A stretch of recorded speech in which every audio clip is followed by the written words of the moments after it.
Papaano mo nga ba malalaman na hindi ka ini-scam ni seller? Na siya talaga yung may-ari ng binibenta niyang property sa'yo.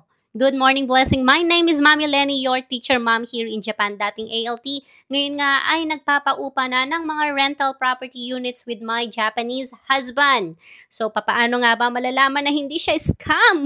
First step, magpunta sa tinatawag na Hommokyoku or Legal Affairs Bureau. Kahit saang prefecture, kahit saang city, meron po niyan. Hanapin nyo na lang yung pinakamalapit na Hommokyoku diyan sa lugar ninyo. Second step, kumuha ng Tokibo Tohon. Ibig sabihin ng Tokibo Tohon, yun ay ang certified copy of the real estate registry. At dyan sa Tokibo Tohon, dyan na nakalagay lahat ng impormasyon na gusto mong malaman tungkol sa property na gusto mong bilhin. Yung pangalan ni seller, tugma ba dun sa pangalan ng nandoon sa dokumento about sa property? Kung may utang pa ba yung property, yung address, tama ba? Meron bang ibang nagkiklaim or ibang tagapagmana ng property? Anong klase ang pagkakayari sa property? Lahat ng impormasyon na yan nasa Tokibo Tohon. Kaya bago ka pumunta sa Hommokyoku or sa Legal Affairs Bureau, dapat alam mo na kung ano nga ba yung hinahanap mo. Dapat alam mo yung address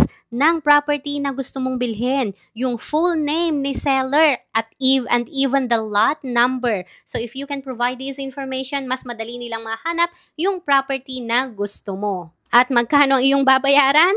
Per document, kailangan mo lang magbayad ng ropyakuin or 600 yen. At paano naman ang waiting time? They can give it to you in just a few minutes. Ganun siya kabilis. So kung naghahanap ka ng property, lalong-lalo na nga kung used property na yan, mas mabuti nang maging wais kesa ma-scam na naman tayo. Good morning, blessing. At kung